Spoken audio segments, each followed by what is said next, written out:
জংঘলপাৰৰ আশীৰ্বাদ সভা শৈক্ষিক সজাগতা আৰু কৃতি বিদ্যাৰ্থীক সম্বৰ্ধনা অনুষ্ঠানৰ সামৰণি গীত নৃত্যৰে ৰজন জনাইছে জংঘলপাৰৰ এক্সেলেণ্ট একাডেমী বাকৰি অনুষ্ঠানটিত কৃতি ছাত্ৰ ছাত্ৰীক সম্বৰ্ধনা জ্ঞাপন কৰে দশম আৰু দ্বাদশ শ্ৰেণীৰ বিদ্যাৰ্থীক আশীৰ্বাদ সভাৰো সমাপন দৰঙৰ জংঘলপাৰাৰ এখনি অগ্ৰণী শিক্ষানুষ্ঠান এক্সেলেণ্ট একাডেমী আজি দৰঙৰ জংঘলপাৰাৰ এখনি অগ্ৰণী শিক্ষানুষ্ঠান এক্সেলেণ্ট একাডেমীত এক উখল মাখল পৰিৱেশ গীত নৃত্যৰে ৰজন জনাইছে এক্সেলেণ্ট একাডেমীৰ বাকৰি দিনজোৰা কমনিকাৰে উদযাপন কৰিলে দশম আৰু দ্বাদশ শ্ৰেণীৰ বিদ্যাৰ্থীক আশীৰ্বাদ সভা শৈক্ষিক সজাগতা সভা আৰু কৃতি বিদ্যাৰ্থীক সম্বৰ্ধনা অনুষ্ঠানটোৰ লগত মিল ৰাখি যোৱাবেলি উচ্চ আৰু উচ্চতৰ মাধ্যমিক চূড়ান্ত পৰীক্ষাত কৃতিত্ব অৰ্জন কৰা সকলক সম্বৰ্ধনা জ্ঞাপন কৰে দিনজোৰা বনাঢ্য কাৰ্যসূচীৰে অনুষ্ঠিত অনুষ্ঠানটিত কেইবাগৰাকী বিশিষ্ট অতিথি উপস্থিত থাকি শৈক্ষিক পৰ্যালোচনা আগবঢ়ায়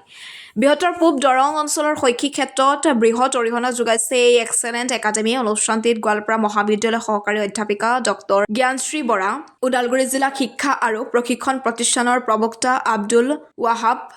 বিশিষ্ট শিক্ষাবিদ আলী হুছেইনৰ লগতে কেইবাগৰাকীও বিশিষ্ট অতিথি উপস্থিত থাকে এক্সেলেণ্ট একাডেমীৰ সঞ্চালক জিয়াউৰ হকে শৈক্ষিক সামাজিক সাংস্কৃতিক নৈতিক আদি সৰ্বাংগীন দিশত উন্নতিৰ হকে বিদ্যাৰ্থীসকলক আগুৱাই নিবলৈ প্ৰচেষ্টা অব্যাহত ৰাখিছে বুলি মন্তব্য আগবঢ়ায় উপস্থিত অতিথিসকলে বিদ্যালয়খনিৰ উত্তৰ ভৱিষ্যত কামনা কৰে news desk report AN live আচলতে দশম দ্বাদশ শ্ৰেণীৰ ছাত্ৰ ছাত্ৰীসকলৰ পৰীক্ষাৰ বাবে সজাগতা অনুষ্ঠান আয়োজন কৰিছে আৰু এইটো খুব সুন্দৰ পদক্ষেপ কাৰণ তেওঁলোকক আশীৰ্বাদ দিবৰ বাবে আৰু তেওঁলোকে পৰীক্ষাৰ কাৰণে কিদৰে প্ৰস্তুতি চলাব কিদৰে নিজকে সাহসী কৰিব আত্মবিশ্বাসী কৰিব আৰু কিদৰে আগবাঢ়ি যাব লাগিব এইবোৰ ক্ষেত্ৰত আলোচনা কৰিবলৈ এইদৰে সজাগতা সভা আয়োজন কৰাটো এক্সেলেণ্ট একাডেমীৰ খুব ভাল এটা পদক্ষেপ আৰু সমান্তৰালভাৱে কৃতি ছাত্ৰ ছাত্ৰীসকলৰ সম্বৰ্ধনা অনুষ্ঠানো ৰখা হৈছে গতিকে কৃতি ছাত্ৰ ছাত্ৰীসকলক সম্বৰ্ধনা জনোৱাৰ লগে লগে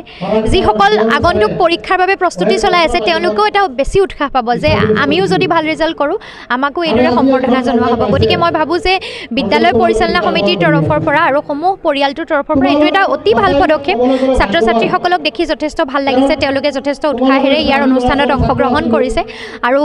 বিগত সময়তো বিদ্যালয়খনৰ ৰিজাল্ট যথেষ্ট ভাল বুলি গম পাইছোঁ অঞ্চলটোৰো শিক্ষাৰ ক্ষেত্ৰত যথেষ্ট নাম আছে গতিকে আশা কৰিছোঁ যে তেওঁলোকৰ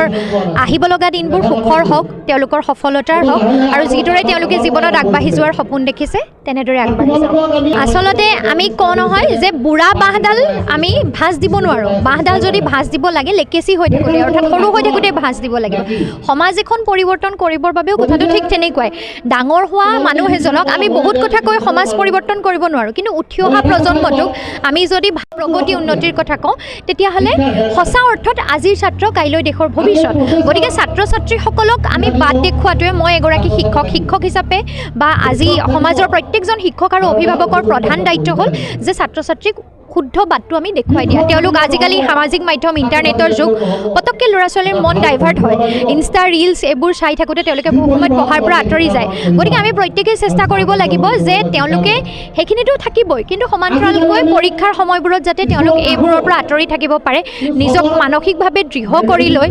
তেওঁলোকে যাতে পঢ়া শুনা কৰি ভালদৰে জীৱনত আগবাঢ়ি যাব পাৰে দৰং জিলাৰ এক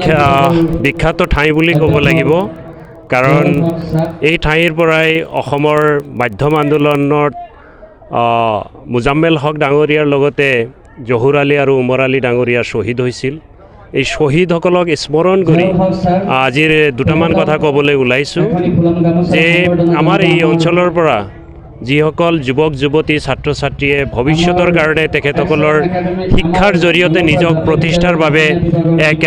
চেষ্টা আৰম্ভ কৰিছে এই চেষ্টাত আমি এই অনুষ্ঠানবিলাকে বিভিন্ন ধৰণে তেওঁলোকে শৈক্ষিকভাৱে বা ছাত্ৰ ছাত্ৰীসকলক বিদ্যায়তনিক অবিদ্যায়তনিক সকলো দিশতে যি ধৰণে সহায় সহযোগিতা কৰিছে খুব ভাল লগা আৰু আজিৰ অনুষ্ঠানটোত উপস্থিত থাকি ভাল লাগিছে ছাত্ৰ ছাত্ৰীসকলক আমাৰ ভাৰতৰ অনৈক্যৰ মাজত ঐক্য প্ৰতিষ্ঠাৰ কাৰণে তেখেতসকলে জ্ঞান দিবলৈ চেষ্টা কৰিছে বিভিন্ন জাতি জনগোষ্ঠী ভাষা ভাষীৰ মাজত একতা বজাই ৰাখি নিজক কেনেকৈ আগবাঢ়ি যাব পাৰে নিজক এগৰাকী দক্ষ সুনাগৰিক আদৰ্শৱান চৰিত্ৰৱান ব্যক্তি হিচাপে নিজক কেনেকৈ প্ৰতিষ্ঠা কৰিব পাৰে এই সম্পৰ্কে আজিৰ সভাত আলোচনা বিলোচনা হৈ আছে ছাত্ৰ ছাত্ৰীসকলক আশীৰ্বাদ দিয়া হৈছে যে আগন্তুক দিনত তেখেতসকলে তেখেতলৰ জীৱনৰ এক গুৰুত্বপূৰ্ণ পৰ্যায়লৈ তেখেত যাব। তেখেতসকল কোনোবাই হায়াৰ ছেকেণ্ডেৰীলৈ যাব, মেট্ৰিক পাছ কৰাৰ পিছত কোনোবাই হায়াৰ ছেকেণ্ডেৰী পাছ কৰি উচ্চ শিক্ষাৰ বাবে যাব। এই সম্পৰ্কেও তেওঁলোকক বিভিন্ন ধৰণৰ দিহা পৰামৰ্শ দিয়া হৈছে। অভাৰঅল গোটেই প্ৰগ্ৰামটো এটা সাৰমৰ্ম হৈছে যে আমি ছাত্ৰ ছাত্ৰীসকলক কেনেকৈ ভৱিষ্যত জীৱনত আগবঢ়াই লৈ যাব পাৰে এই এক দিশ দৰ্শন দিয়াৰ কাৰণে চেষ্টা কৰা হৈছে। জঙ্গলপাৰা এক্সেলেণ্ট একাডেমি বৃহত্তৰ জঙ্গলপাৰা এৰিয়াত দলগাঁও সমষ্টিত অৱস্থিত। স্কুলখনত মই আহিছোঁ আজি। মই Nagaon government boys higher secondary zoology বা প্ৰাণী বিজ্ঞান বিষয়ৰ বিষয় শিক্ষক হওঁ। মোৰ নাম আবিদুৰ ৰহমান। মই আজি মোক আমন্ত্ৰণ কৰি আনিছে। মই স্কুলখনৰ যিখিনি শৈক্ষিক পৰিৱেশ চালোঁ, মই বৰ আনন্দিত। আৰু আগন্তুক দিনত এইখন বিদ্যালয়ত যথেষ্ট ভাল ভাল ষ্টুডেণ্ট ওলাই যাব, ভাল ভাল ধৰণৰ কোৰ্চ পঢ়িব পাৰিব বুলি মই আশাবাদী। আৰু মই এটা কথা ক'ব বিচাৰিছোঁ, ইয়াত থকা শিক্ষকবিলাকৰ সৈতে মই মত বিনিময় হ'ল আৰু মই দেখিব পাৰিলোঁ যথেষ্ট অভিজ্ঞতা সম্পন্ন আৰু কোৱালিফাইড শিক্ষকে ইয়াত পাঠদান কৰে। আৰু লগতে মই এটা কথা ক'ব বিচাৰিছোঁ যে এইখন এৰিয়াত অৱস্থিত যিমানবোৰ অভিভাৱক আছে, সিহঁতে বিনা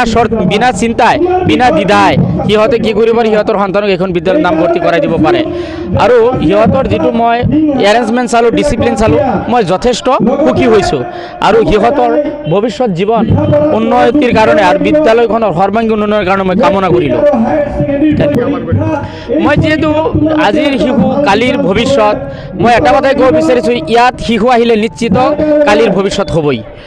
যিকোনো খবৰ আৰু বিজ্ঞাপনৰ বাবে যোগাযোগ কৰক 7896121996।